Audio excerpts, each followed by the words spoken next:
नमस्कार मित्रांनो, the GK zone Marathi या चॅनलमध्ये आपले स्वागत आहे।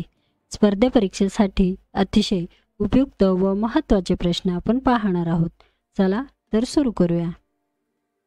राज्यात कोणता नवीन ग्रीनफील्ड महामार्ग विकसित करण्यात येणार आहे, त्यासाठी केंद्र आणि राज्य सरकार यांच्यात करार करण्यात आला आहे। राज्यात पुणे ते छत्रपती संभाजीनगर येथे नवीन ग्रीनफील्ड महामार्ग विकसित करण्यात येणार आहे, त्यासाठी केंद्र आणि राज्य सरकार यांच्यात करार करण्यात आला आहे। पंतप्रधान नरेंद्र मोदी यांनी नवी दिल्ली येथे कोणत्या मोहिमेचे लॉन्चिंग केले आहे? क्रिएट ऑन इंडिया मोहीम या मोहिमेचे लॉन्चिंग केले आहे। पंतप्रधान नरेंद्र मोदी यांच्या हस्ते पहिल्या नॅशनल क्रिएटर अवॉर्ड प्रदान करण्यात आले, त्यामध्ये culture ambassador of the award कोणाला मिळाला आहे? मैथिली ठाकूर यांना मिळाला आहे। नीति आयोगाच्या नीति फॉर स्टेट या उपक्रमाचे उद्घाटन नुकतेच कोणाच्या हस्ते झाले आहे? अश्विनी वैष्णव यांच्या हस्ते झाले आहे। नेदरलँड्समधील इरास्मस फाउंडेशनकडून देण्यात येणारे इरास्मस पारितोषिक कोणाला प्रदान करण्यात आले? अमिताभ घोष यांना प्रदान करण्यात आले। 1 नोव्हेंबर 2000 मध्ये मध्य प्रदेश राज्यातून कोणते राज्य निर्माण झाले? 1 नोव्हेंबर 2000 मध्ये छत्तीसगड हे राज्य मध्य प्रदेश या राज्यातून निर्माण झाले। भारतामध्ये क्षेत्रफळाच्या दृष्टीने राजस्थानच्या नंतर खालीलपैकी कोणत्या राज्याचा क्रमांक लागतो? मध्य प्रदेश या राज्याचा क्रमांक लागतो। फ्रान्स या देशाचे चलन खालीलपैकी कोणते आहे? फ्रान्स या देशाचे चलन युरो आहे। सूर्याला सर्वात जवळचा तारा खालीलपैकी कोणता आहे? सूर्याला सर्वात जवळचा तारा प्रॉक्झिमा सेंटारी हे आहे। कालिकत बंदरामध्ये पोर्तुगीज खलासी वास्को द गामा यांचे आगमन कोणत्या वर्षी झाले? कालिकत बंदरामध्ये पोर्तुगीज खलासी वास्को द गामा यांचे आगमन 1498 या वर्षी झाले।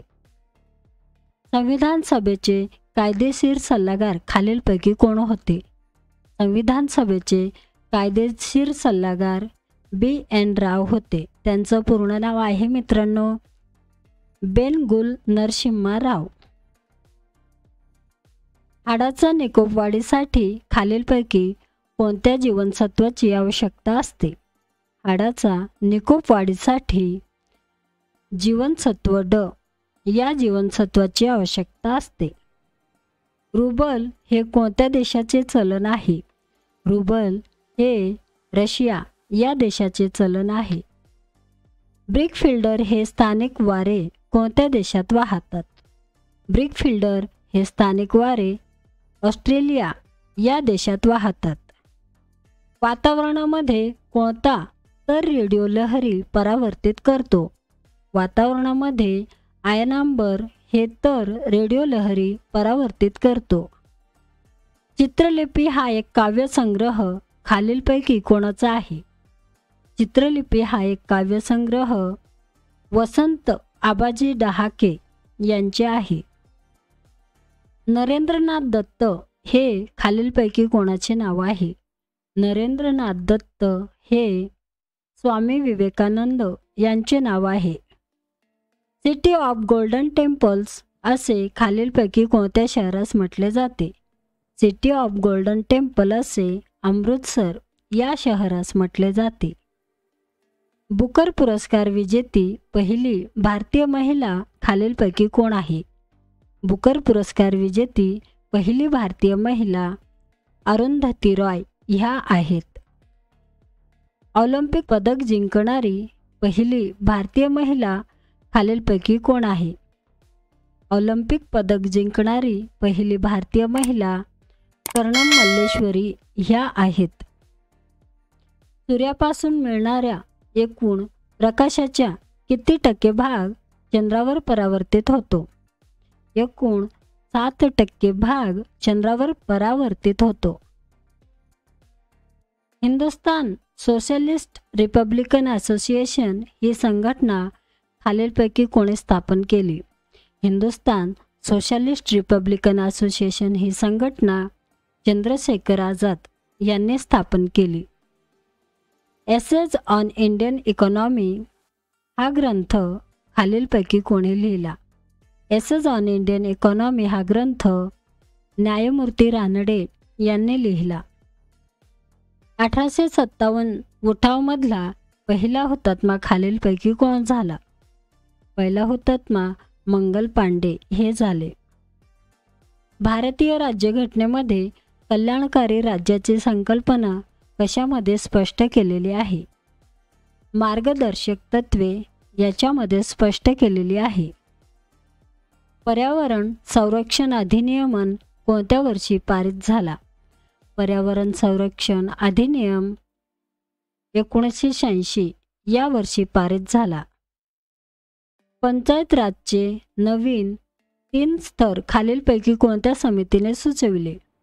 पंचायत राज्याचे 3 स्तर बलवंतराव मेहता समिती या समितीने सुचविले.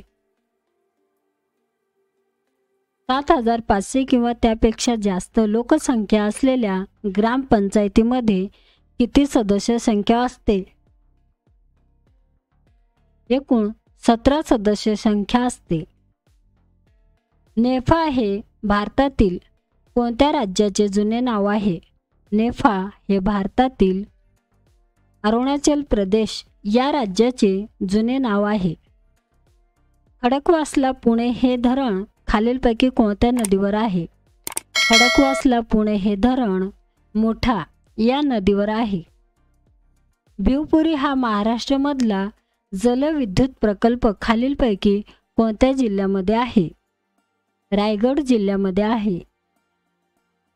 खालीलपैकी सर्वात जलद वाढणारे वृक्ष कोणते आहे? खालीलपैकी सर्वात जलद वाढणारे वृक्ष आहे निलगिरी. देशातले पहिले संस्कृत विद्यापीठ महाराष्ट्रामध्ये कोठे आहे? देशातील पहिले संस्कृत विद्यापीठ रामटेक येथे आहे. यंग इंडिया हे वर्तमानपत्र खालीलपैकी कोण चालवत होते? यंग इंडिया हे वर्तमानपत्र महात्मा गांधी हे चालवत होते. सप्तशृंगी शिखर हे खालीलपैकी कोणत्या जिल्ह्यामध्ये आहे? सप्तशृंगी हे शिखर नाशिक या जिल्ह्यामध्ये आहे. मित्रांनो, चॅनल आवडला असेल तर प्लीज नक्कीच सबस्क्राईब करा, व्हिडिओ लाईक करा.